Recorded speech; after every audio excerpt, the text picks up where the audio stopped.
Entertainment World Soldier, and I am back to talk about Andor Season 2, Episodes 7, 8, 9, and my thoughts on these episodes. These are the best episodes of the season so far. Fucking fantastic episode. And I count all three. Yes, number 7 is kind of slow, but it's getting you to episode 8. And episode 8 is where the money is. That episode was fantastic. I loved the action. It made sense. You saw how vicious the Empire can be and how dirty they can be. It was fucking great writing. And episode 9 was a great follow-up episode. And I enjoyed how somebody escaped. Now, I would have loved to have seen things a bit different in that person's escape. I think it was a bit too easy how that person was able to get out of there. But overall, it's okay. I'm not annoyed about it. It does make sense to a certain degree. I mean, I would have done it differently. In my opinion, that would have been a great time to have an attack on the Senate. You know, have Luthen call up like a shitload of bounty hunters to, cause a distraction so that somebody can get out of the Senate. I mean, if you watch the episode, you know what I'm talking about. But that, I kind of think, would have been great. And we do need more action in Andor because it's been very bare lately. And as someone on my channel has been messaging me, because he messaged me last week, and I will get back to that comment, Kevin. Yes, for pacing, it's good to have an action scene so it helps with the flow of the episode, so you're not feeling bored, and he's absolutely right about that. It helps with the pacing, getting a good action scene. Not saying the escape wasn't good, I'm just saying it could have been bigger, it could have been more exciting. I would have loved to have seen stormtroopers against bounty hunters and Luther pulling the strings from both sides. It would also have been a great way to kind of end Luther's, character. Having him blow up his entire life on Coruscant just to get this one person off Coruscant.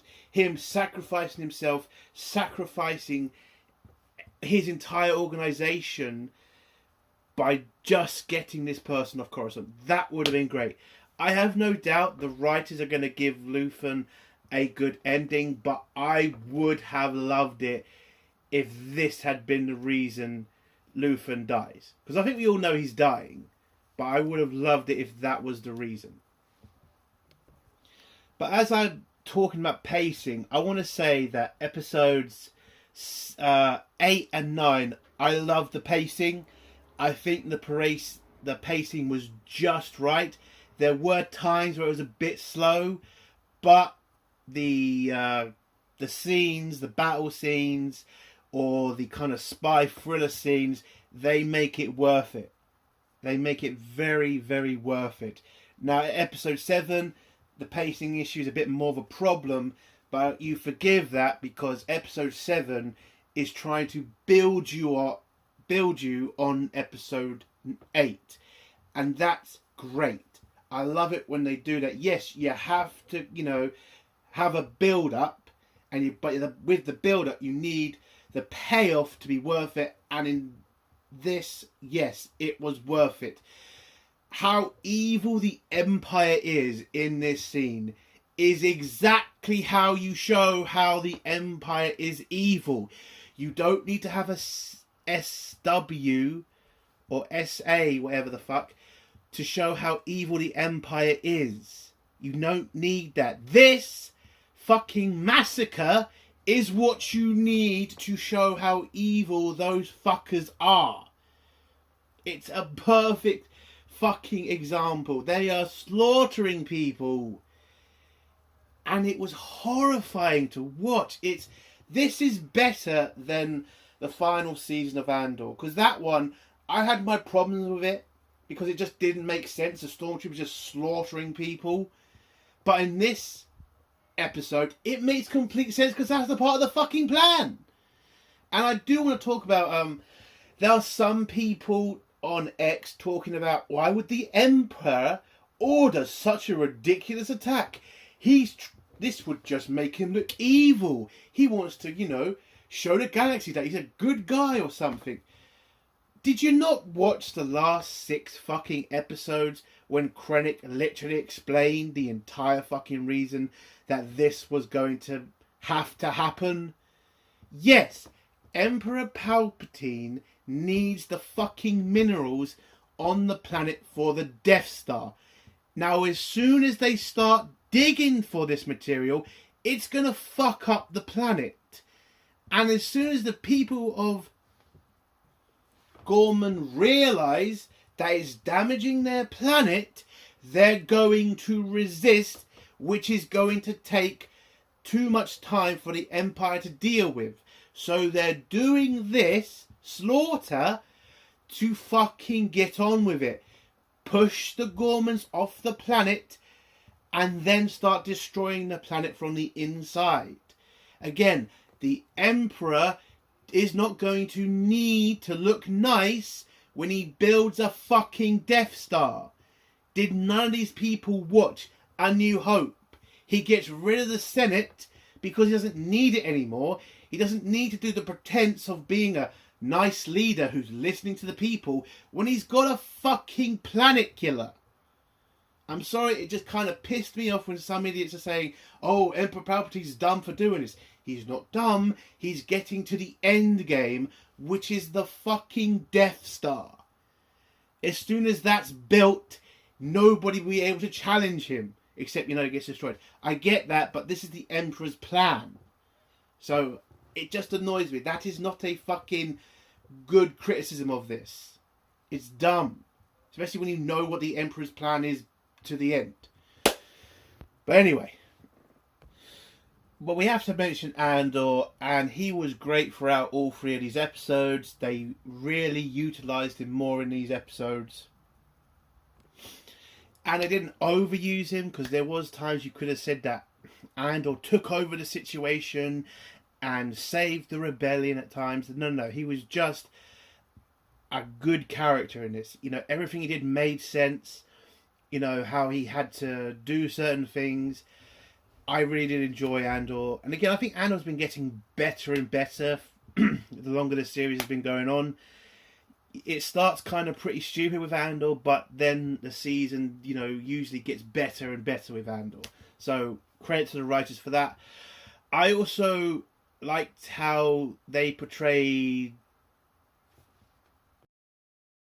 Dedra in this episode, or actually both episodes, because this is a side of her we don't really get to see. Compassion, and the fact she's feeling what she's ordered to happen, and she's you don't ever really see that from the Imperial side. Regret and horror, and you just get one scene with Dedra in a small room, and you can just feel how terrible she feels, how awful what she's ordered to happen, and man, that was a good scene.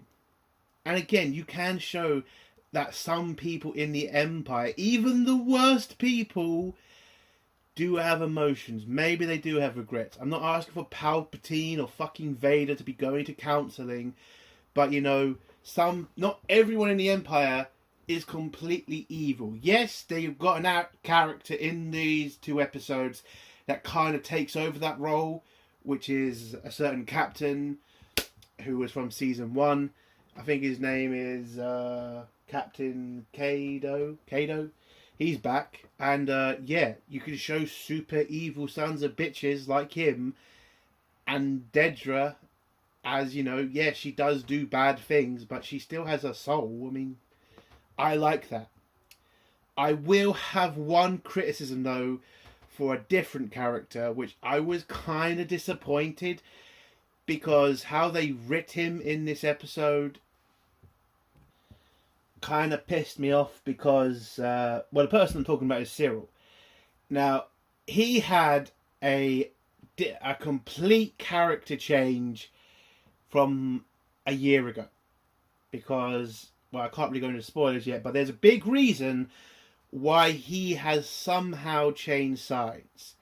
And what annoys me about the unfortunate situation of this series being the only series left is I would have been interested to see the change in Cyril, because he does a 180 on the Empire, and I mean we find out why that is, but we don't see it happen, and that to me is kind of disappointing, because this guy, like, he was a dead on Imperial, and now he's not, and it's just disappointing not to see that character growth, which is, you know, I'm not saying it has to be a fucking episode long, but I don't know. That's kind of annoying. And that's another problem that I do have with season 2 of Andor, is everything's being done like really quick. And I get it. They've got time constraints. This is the final season. I mean, we're not seeing how the rebellion is properly formed, like with the everything they have to have. We're seeing things being built quicker, and we're seeing how the rebellion is becoming more professional, and, you know, becoming an actual army that's going to become a real threat to the Empire. But we're not seeing how it's happened. It's going a bit too quick. I mean, there's a kind of split in the rebellion as well between Luthen and the actual rebellion now, and they don't really explain that. I mean, I get it. You know, he's kind of very dirty. He's the dirty side of the rebellion. I get it. And the rebellion want to be more clean and show the galaxy you don't have to be an evil empire. But I would have loved to have seen why the rebellion are kind of standoffish with Luthen. That would have been good to see as well. So that is a problem with everything having to move fast, is we're getting so much story, but we're not getting the whole picture, which is annoying. Didn't get any Sol Guerrera these 3 episodes, which I'm very thankful for, because he just seems wasted in this series so far, so that was good.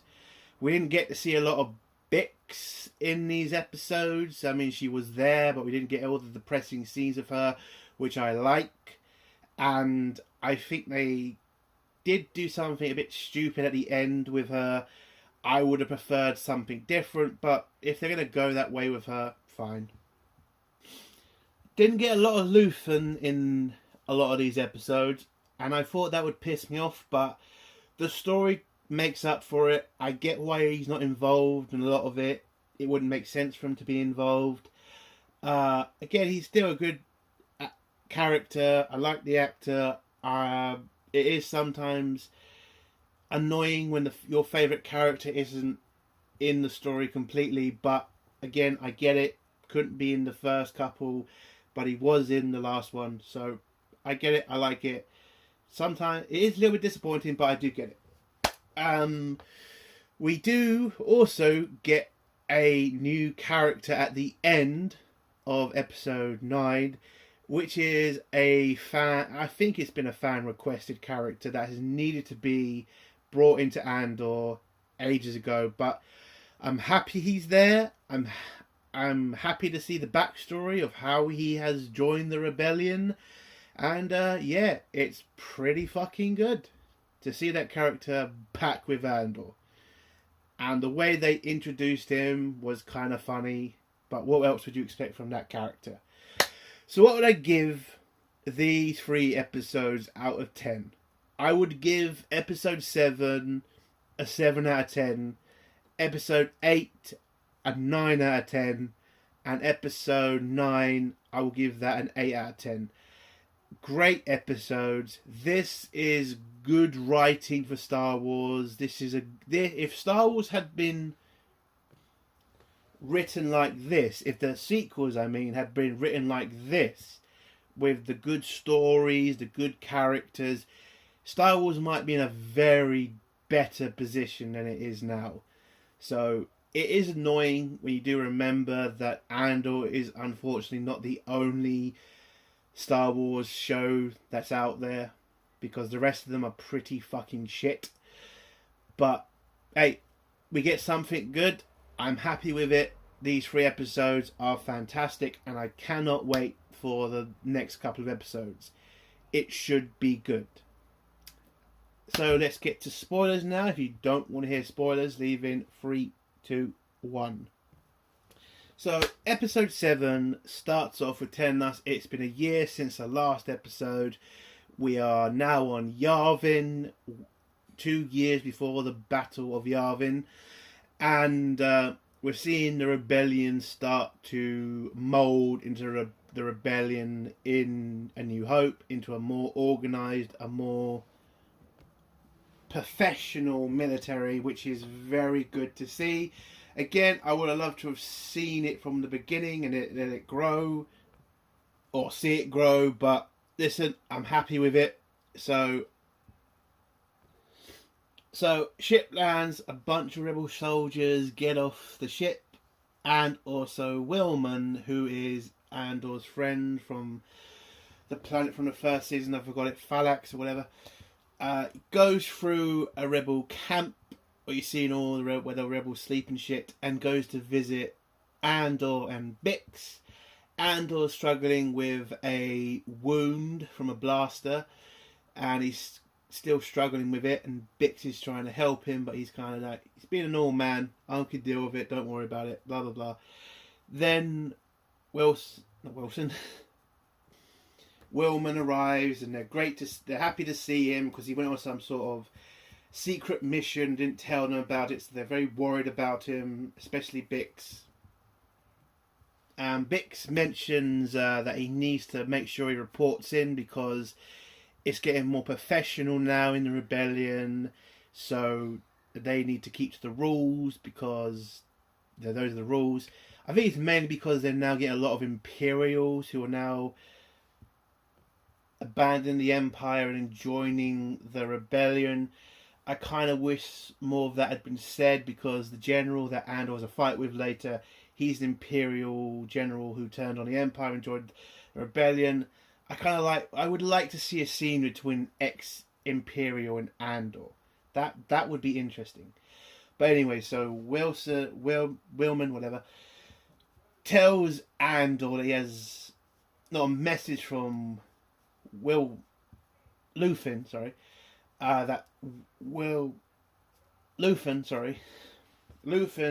wants to know how Andor's doing.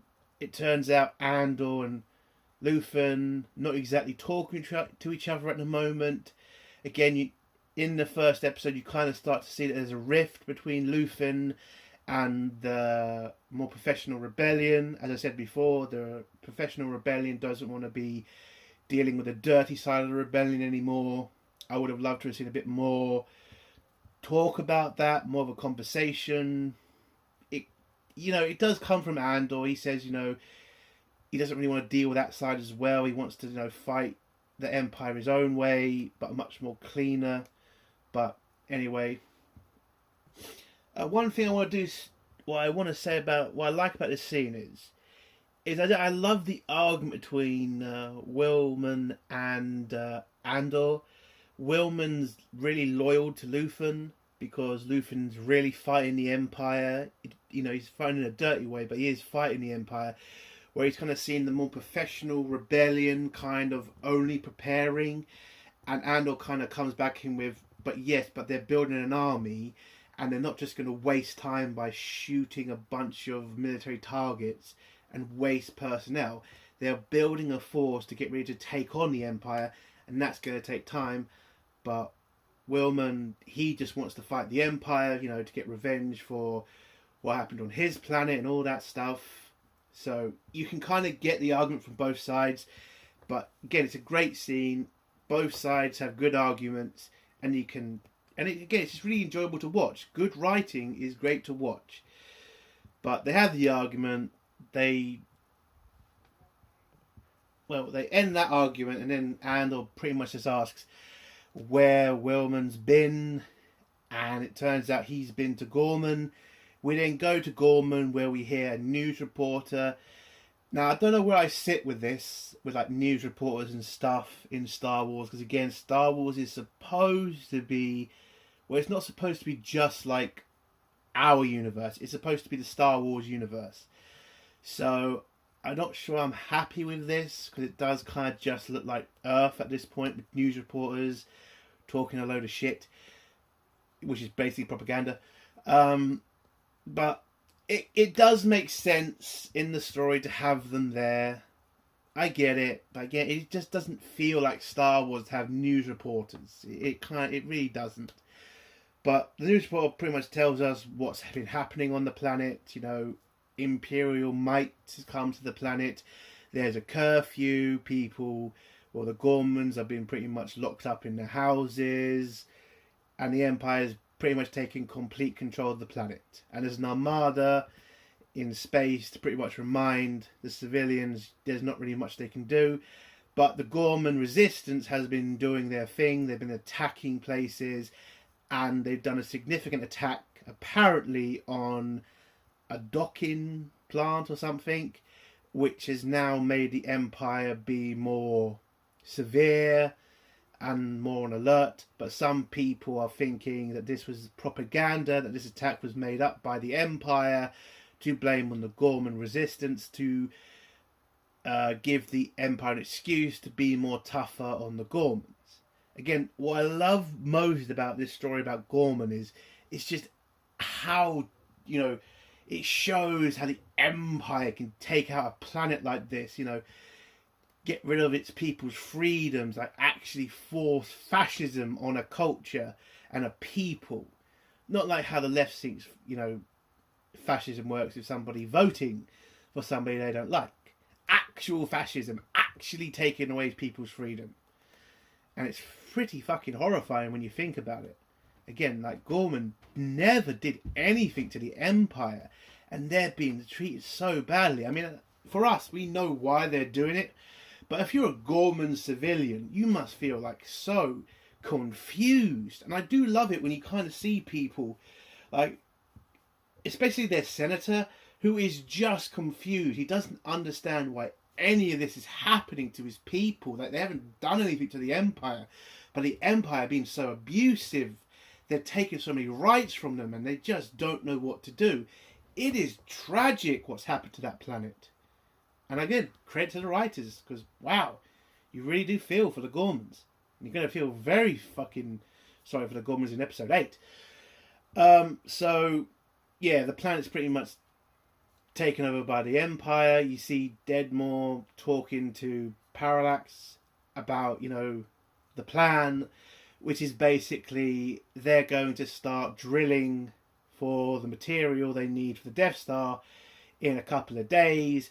So they need to activate the plan that's going to make it easier for the Empire to force relocate people from the planet so that they can start drilling and start destroying the planet from the inside. You can see Deadmore is not exactly happy about the plan. You can kind of see that she is uncomfortable with what the Empire is asking of her, but she's a good Imperial, so she's going to do as she's told. But you can see she is not happy about this. We then go to Cyril, who has as I said before in the non-spoiler part, has a complete 180 on the Empire. I think he's now against what the Empire is doing, because he's starting to figure out that the Empire is not there to do what he thought they were there to do, which is to capture rebels who were, he thought, making a Gorman resistance was supposed to attract the most dangerous rebel spies so we can capture them for the Empire. He's starting to figure out there's a different plan, and this plan may be putting the Gorman people in danger. So his cover was to, you know, care about the Gorman people. It looks like he now actually does care about the Gorman people, especially one Gorman girl. So it turns out Cyril might be in love with a Gorman woman, and that is why he is now, I think he was considering turning on the Empire. At least that's what I figure he's doing. And for me, I am just gutted we didn't get to see the transformation of Cyril. I think that's kind of disappointing. But, you know, we've got time constraints. we get what we get. But again, a little bit disappointing. So Cyril is kind of all over the place right now. He doesn't know what to do anymore, and you can see the relationship between him and Deidre has broken down to the point that they're not really speaking with each other, and Deidre is just doing her job right now. She's trying to get through all this because it's taking a toll on her as well. But yeah, the fact that their relationship has broken down so fast in only a year would have been interesting to see. Again, I get it, time restraints, but again, would have been interesting to see. Deidre is then informed that there's going to be a new captain deployed to deal with the Gormans now, and it's Captain Kaido. And she knows Captain Kaido's been sent there to pretty much commit something terrible. And she is very, I wouldn't say angry, but she is, I would say, concerned.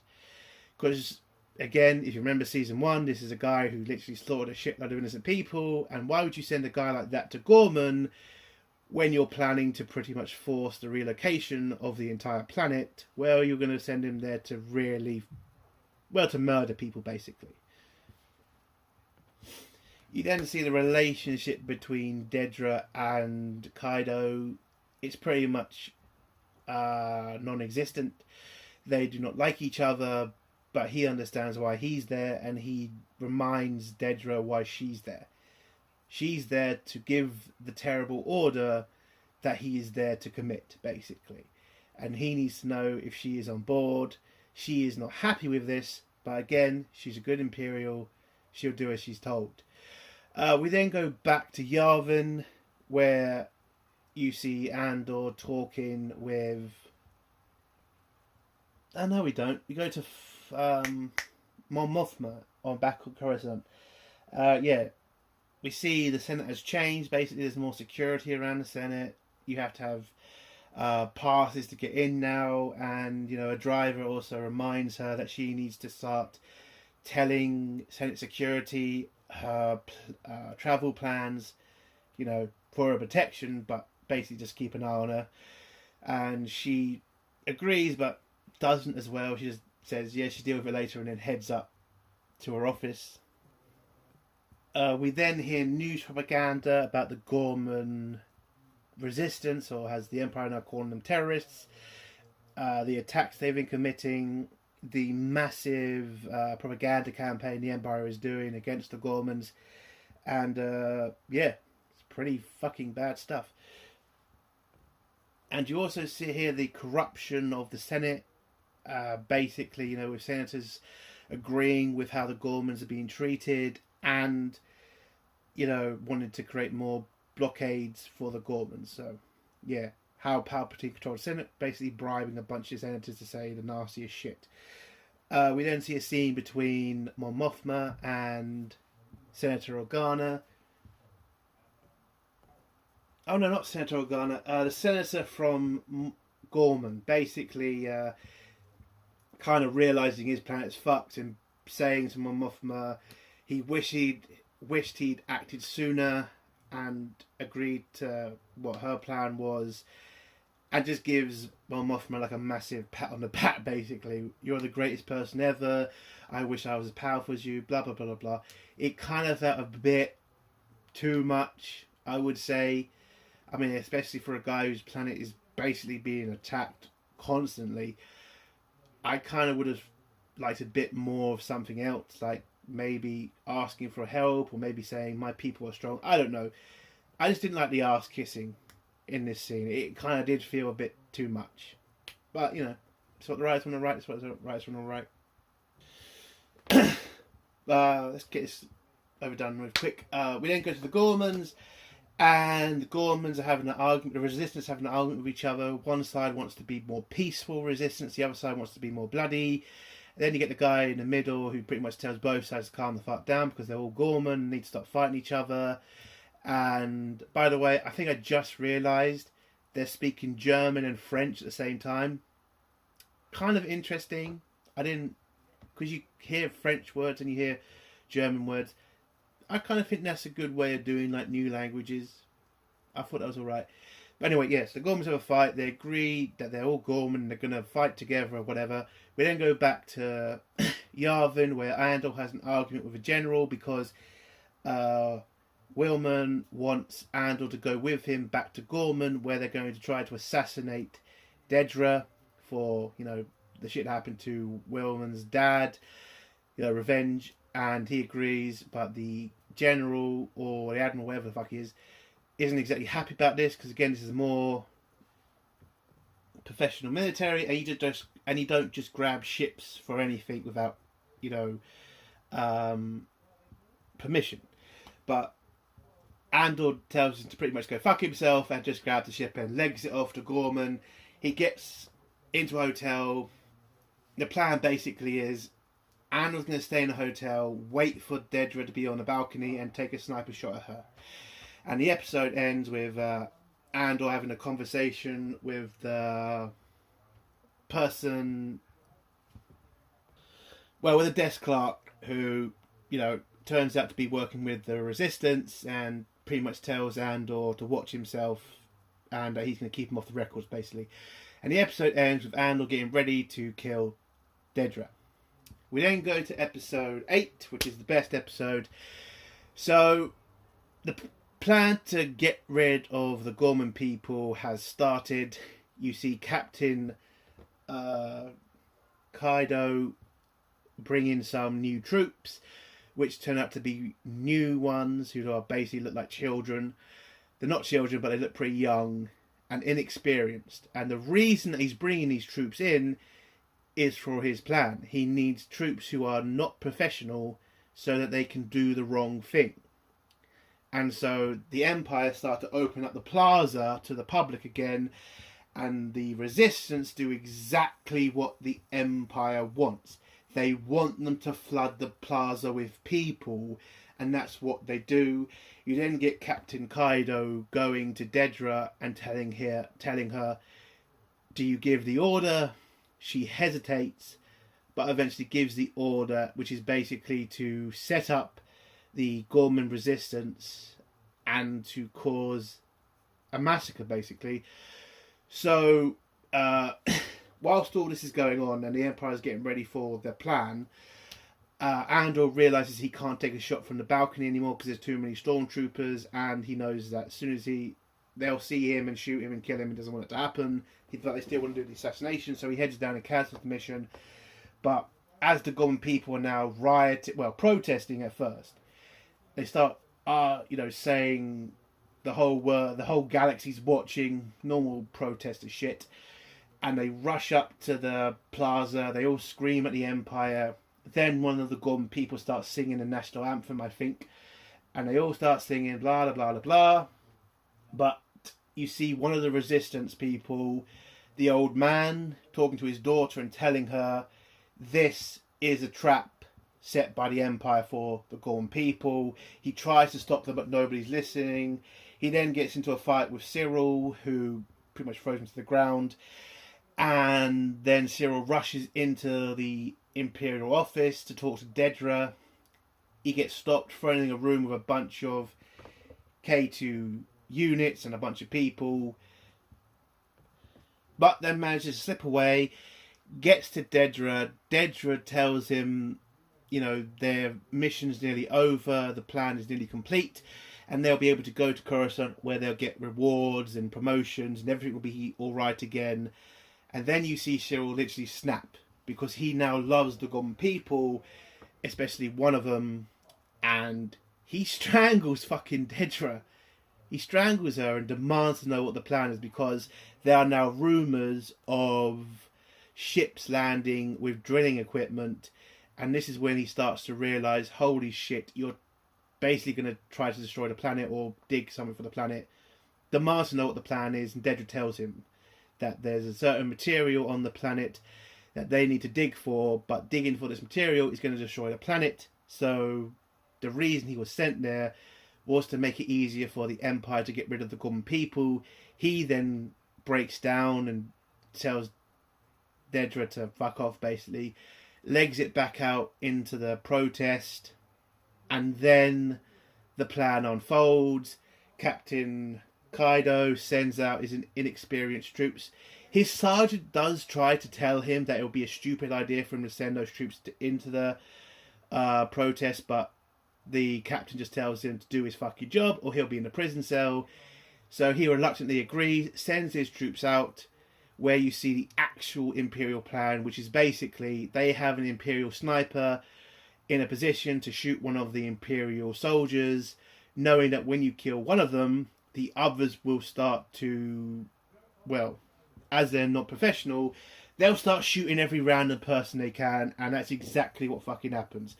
They start shooting civilians. You then have the Gorman Resistance do exactly what the Empire want, start shooting the Imperials, and then it's just a slaughter. You then see a shitload of stormtroopers marching down the stairs, and then they start firing. Everybody starts killing each other. It's a fan-fucking-tastic scene. It's a horrible scene, don't get me wrong. Seeing civilians get massacred like that is horrible, but my God, it was like, wow, they're really showing how dark the Empire are. And I know some people are going to say, well, didn't they do the exact same thing in Season 1? No. That was just the Empire reacting. This is the Empire planning. And they were planning to slaughter so many people. It's horrifying to watch. And you just see some of the resistance start to take down some of the Imperials, but the Imperials start getting more and more accurate. Again, turns out stormtroopers can shoot a target. It just has to be a civilian for some reason. But yeah, they start killing a bunch of resistance as well. It just all goes insane. So many people dying. Then you hear Captain Kaido send out the K2 units, which then go ape shit on the public.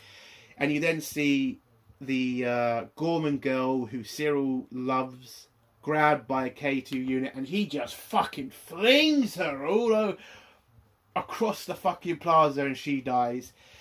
And then Cyril and Andor get into a fight with each other, where Andor says, "Who the fuck are you?" Which just fucks with Cyril's mind, because Andor, you literally destroyed this guy's life, and you can't even have the decency to remember him. Like, fuck. But then we get a really depressing moment, and they kill off Cyril.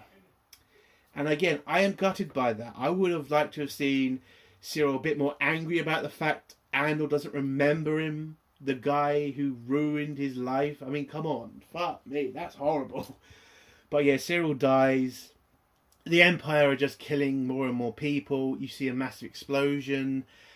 Dedra then runs back into her office, and Andor then abandons the mission to kill her and then runs for it. He then gets chased by a certain K2 unit, who then gets run over by a truck, and Andor just asks the two guys to help him put the K2 unit in his truck, and he drives to his ship and takes it away. And I guess everybody's going to know who I'm talking about when I say new character. It's K2SO, people. It's K2SO. But the episode ends with Dedra just horrified of what she's done, horrified of the situation, and it was just an amazing fucking scene. Again, you can show that Imperials do have a soul, that they do feel pain, and I just really like they just showed the humanity of Dedra. Again, it was great. On to episode 8. Oh, before we get to the episode 9, we get the Gorman Resistance as begging for help and telling the galaxy that the Empire is causing a genocide on Gorman and that they need help. And yeah, that's how the episode ends. Episode 9 starts off with us on Coruscant, where Mon Mothma hears about the massacre. The Empire is trying to play this off as Gorman Resistance killing Imperial soldiers. The propaganda campaign goes into overdrive, and this is where Mon Mothma decides it is now time to leave the rebellion. But she's not going to leave quietly. She's going to make a speech. She goes to talk to Senator Organa about it. Again, I miss the original Organa. I don't like the new guy. No offense to the new guy. I just prefer the old guy. I do. I get why he's not there, but again, it is kind of disappointing that it's not him there. But anyway, So Senator Organa says he's going to stay with the Empire to cause as much trouble as he can, but he does believe that Mon Mothma needs to make a speech that's going to attack the Empire.